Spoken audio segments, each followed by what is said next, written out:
You're listening to the Homeschool Made Simple podcast. This is a podcast to help you homeschool simply, inexpensively, and enjoyably. I'm Rachel Winchester, a fellow homeschool mom using this method with my own 3 children.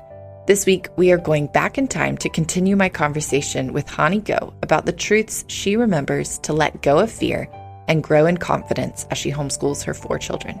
We talk about quieting outside voices and having perspective to appreciate the gift of homeschooling. Lastly, I really appreciated Hanni's personal journey of learning her family's origin and finding stories that connect with her children's own ethnicity. Before we get into the episode, are you ready to jump in and learn more about the Homeschool Made Simple approach? We've bundled our essential teachings together to create the HMS Essentials Bundle. In it, we'll teach you everything you need to know about our approach from the elementary years through high school graduation. This bundle includes 4 key audio resources: a return to our roots of greatness, a literature-based approach to education, begin with the end in mind, and the homeschooling interview.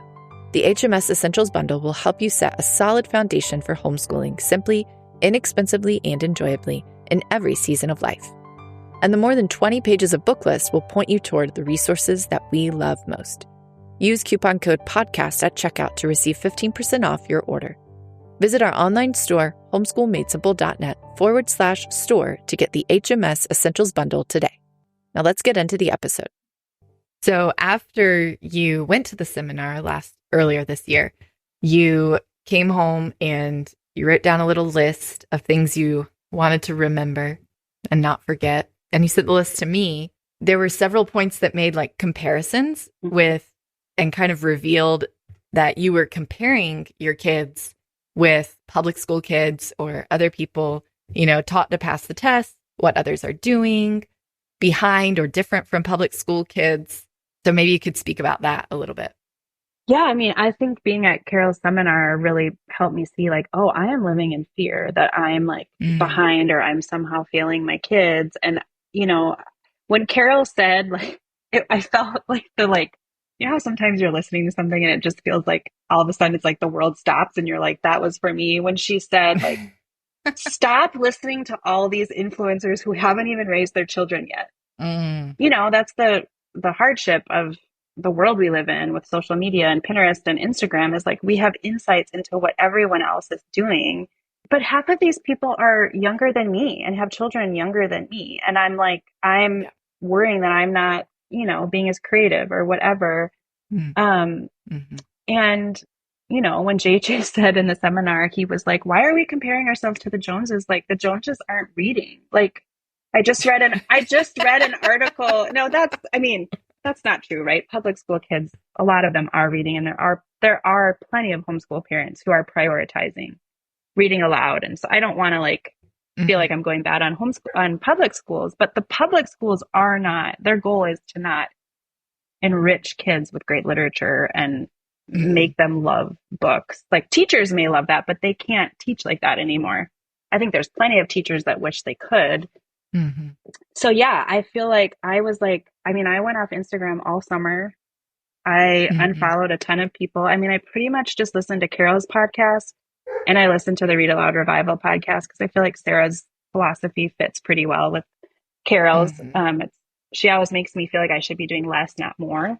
And that's pretty much like the main input that I get besides, reading books, but I don't follow a lot of homeschoolers anymore. I just decided I feel like Carole has a lot of history and a lot of, what's the word I'm looking for? She's graduated a lot of people doing her method that are doing very well and successful. And the research proves that the way she's teaching us to do this works. And I still have not read all these books. I have them on my shelf and I'm trying to make my way through them. I've skimmed some of them. But I'm like, yeah, I need to develop my philosophy of education so that when I'm sitting across the table from a friend who's shocked that I'm not doing 5-paragraph persuasive essays with my 7th grader, that I know why I'm not. And I'm like, actually, There's a ton of research. I don't even need to tell the other mom. I don't need to make other moms feel bad about what they're doing. But I can just say, oh, it's okay. I know that they're going to be fine. And now, do I doubt that sometimes? Of course. Do I have moments where I'm like, is this kid ever going to be able to spell and write? I'm not sure, but I'm Mhm. trusting. One of my children has struggled with some dyslexia and dysgraphia, but he's overcome the reading part. He's reading like Tom Sawyer and Mm. Lord of the Rings, and he's a ferocious reader, still struggles with, some of the handwriting and spelling stuff. And so I'm just Yeah. trusting, based on lots of research and people that have done this for a long time, that he will become a great writer. But he Mhm. doesn't need to be a great writer right now. There's no one is coming and knocking at my door being like, can I see, writing from this child? No one is doing that. And he has plenty of years before he's going to be in college where we can work on that. Yeah. And he's probably quite articulate. Yeah.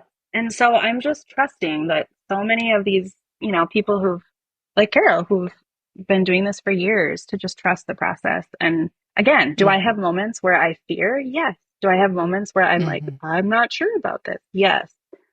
That's why I have this letter to myself. Yeah, and that was the third thread I really saw was just the importance of no having a fully developed philosophy of Mm-hmm. education. You kind of said it or alluded to it multiple times of just like better late than early. Read these books, be grounded. Don't be able to just be pushed around just because I hear about what somebody else is doing. And I think that's why, like, going back, having these books on your shelf, the Successful Homeschool Handbook, Mm-hmm. especially because it's like basically just people's Mm-hmm. stories and stuff. And they kind of extrapolate points from their stories, but it's such a good pep talk. Like to Mm-hmm. pull that off the bookshelf and then to just read a chapter and be like, yeah, this is going to work. Like, I don't need to worry. Like, I can, even if you don't have a friend doing it or someone who has graduated kids already or somebody in the exact same situation, you can read those books and they can be the friend who is encouraging. And also all the episodes that we've done with families who share their testimonies and the kids who have graduated and things, those are so powerful to go back and listen and just hear all the different, getting to rub shoulders with those people has built me up of just like, yeah, this is fine. This is going to work out just fine Mm-hmm. because all these kids, not just like one off here and there, but dozens and dozens and dozens of children who are flourishing. And like you said, not just fit the mold, Mm-hmm. but they fit the mold of who God made them to be, Yeah. not just this box that somebody outside decided they need to fit into, but the person that God designed them to be, so that every person in the family is uniquely them and not, oh yeah, they all belong together because they dress exactly alike and they do the same things and they talk about the same things and they have the same hobbies and they eat the same food. Like, no, they all go together because they've just lived life together and they have the same philosophy of living and this kind of liturgy and lifestyle, but they're all this full expression of who God made them to be. And I think that's really the beautiful part of it, is that every person gets to be the ballet dancer, the writer, the engineer, the Rhodes Scholar. I don't know. It's endless what it can be. Be missionaries, work overseas, whatever. And it's amazing to hear all the stories, and those are really what inspire me and keep me going too. Yeah. And what a privilege that we get to partner with God. I mean, it makes me teary thinking Mm. about it. I'm like, I get to be a part of this story that my God is writing in my kids' life. And hopefully someday my kids will, my mom read aloud all the time, and we had tea together and we lit candles, and um, I got to have time to paint in the afternoon because I loved it. And I didn't have the pressure of all the homework that, I would have probably had in public school. And so it's a privilege. It really is. Now, sometimes does it feel like a burden? Absolutely. I mean, it does. Let's be honest. Some days I'm like, I have not been alone in a long time. And there's some hard things happening in our life right now that I'm needing to process with the Lord. And so I'm just like having to get creative and be like, okay, God, like I need some space for you to meet with you. And he, God's a creative God. He helps us. He helps us. And so it's just that daily dependence on him. Yeah. you might have heard this before since you've consulted with Carole, but she'll tell me, "You're living the dream." I know. That's one of her phrases. Yeah. And as she's said that to me over and over again, the Lord was like, Psalm 16, the lines have fallen for you in pleasant places. And that's really what she's saying, is that I have a great inheritance, and that this is a gift that God's given us to steward. And we are living the dream. We are. That we get to, and so even though there is hardship, even though there is time of like, when am I going to have this alone time, or this time to process, or all these things to navigate, but to have her voice in my head to say, you are living the dream. Yeah. It just completely puts this frame around it that changes everything. And that whenever I hear it, I immediately interpret it to say, the lines have fallen for you in pleasant places. Totally. Like, this is really a wonderful thing that we get to do. It is. And there are people that want to, and, financially can't because they both need to work or whatever. And I think, I remember going to Target with all 4 of my kids, when they were all really little, and people would just be like, wow, you have your hands. They would always say, you have your hands full. And I would say, with really good things. Like, they are, I'm so blessed that I get to be them, because it's like our culture is like, oh my gosh, you are burdened down by all these 4 kids. And I'm like, no, it is a blessing that I get to be a mom to these 4 kids. And, again, I have days where I don't always feel that way, but it's a blessing. And I believe we'll see the reward someday of our fruit.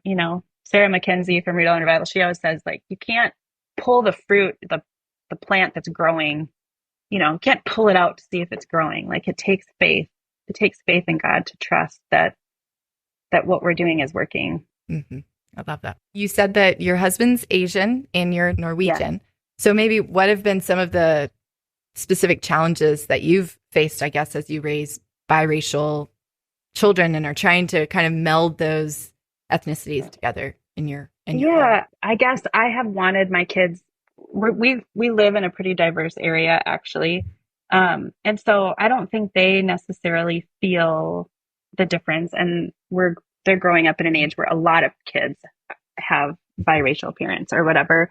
But I have wanted them to understand their cultures. And so we have intentionally, like, I'm Norwegian, and part of my story, even with my husband, was not just feeling like a white person, but really learning my ethnic background. And so we got a lefse maker so we can make lefse at holidays, and learning about that. And then we did a study on cultures around the world. And so my husband's Chinese Filipino, actually. And so just trying to find things that incorporate those cultures into the books we read, making sure we have diverse picture books that have Asian kids featured in them. And thankfully there are more and more good books available for that. And so it hasn't been a huge issue, but I think it's just brought my awareness of wanting to make sure that we have diversity in what we read, and also as we study history. So for example, when we studied, when how people came to the United States in American history, it's like I tried to make sure that, we learned, how did Asian Americans come to America, and learn about Gold Mountain, and how did they enter, and then how did more European people enter? And, it's challenging at younger ages because you don't want to introduce too hard topics too early. I think that was maybe a mistake that I made because I felt so convicted that I wanted my kids to understand, some of those harder topics. But I think in hindsight, I introduced some of them to my older kids too early. And so I'm trying to navigate that with my younger one. That's the beauty of getting to kind of start having this little one that's a little different. You get to kind of learn from your mistakes. Yes. Yeah. I can think of 2 friends right now. One is married to a El Salvadorian. And then my other friend is similar to you, Chinese. They have in-laws who speak other languages. And even if they speak English, there's still this whole world that they want to be sure to not cut their kids off from and really embrace, even though it's different from their background. And I think you make a great point that we're all from somewhere. Even if we're in America, we all have roots from somewhere else. You know, I have roots from Ireland and England. But so yeah, I think that's really interesting to make that point and to really kind of know, you know, some of my husband's relatives, they like know their history, like how many generations back came from England and what their name was and all this kind of stuff. And I think that's really cool that it's not just about one or the other, like being where you're from, but being able to like give your children this robust understanding of like, we come from more than just like our neighborhood and, you know, the immediate people that you know by name and firsthand. You know, there's a whole train of people that have come before us and we have inherited things from them. I think that's really lovely. Yeah, thanks. Yeah, it's been definitely a journey, and being in full-time ministry, my husband worked specifically focusing on ethnic minority students for a lot of years. And so that also was a journey of, you know, hearing other people's stories, and then really caused me to wrestle with, you know, what it means to be a white person in America. And it wasn't until I started to understand my own ethnic background that I showed up to the table a little differently. So yeah, I think it's important for us to know where we come from. And there were some very specific, even cultural things. I won't go into the specifics, but there's something called, I don't know how you pronounce it, but Jante law, which anyone in Scandinavia would know what it is. It's basically a bunch of rules like, I will not be better than anybody. I will not, I can't even remember all of them. There's 10 of them, but they're very like, basically don't stand out. Don't think you're better than anyone. And when I read that and studied that, I realized how much that is totally how my family is. And, you know, because my kids are pretty great and we homeschool, like I get complimented all the time on how wonderful my kids are. And I sometimes like, oh, my kids are, you know, then they are sinners just like everybody else. But it's like, I don't want to stand out or don't want people to whatever. And so I've had to kind of wrestle with, oh yeah, this is actually really impacted me. But I would not have known that if I had not studied kind of my own culture and how that impacts us. And we all have that, even if we don't know it. Yeah. Wow. That's really fascinating. Well, I feel like we could talk forever, but we will cut it off. Sounds good. And save the rest for another time. But I really appreciate you talking with me today. Yeah. Thanks so much. It's been a lot of fun. You've been listening to the Homeschool Made Simple podcast. If you like what you heard in this episode, please leave a rating and review on Apple Podcast or Spotify, or share this episode with a friend. It means so much when you help us spread the message of Homeschool Made Simple with others. Thanks for joining us this week on the Homeschool Made Simple podcast. Remember, Jesus' commandments are not burdensome. What he calls you to do, he will enable you to do. Blessings.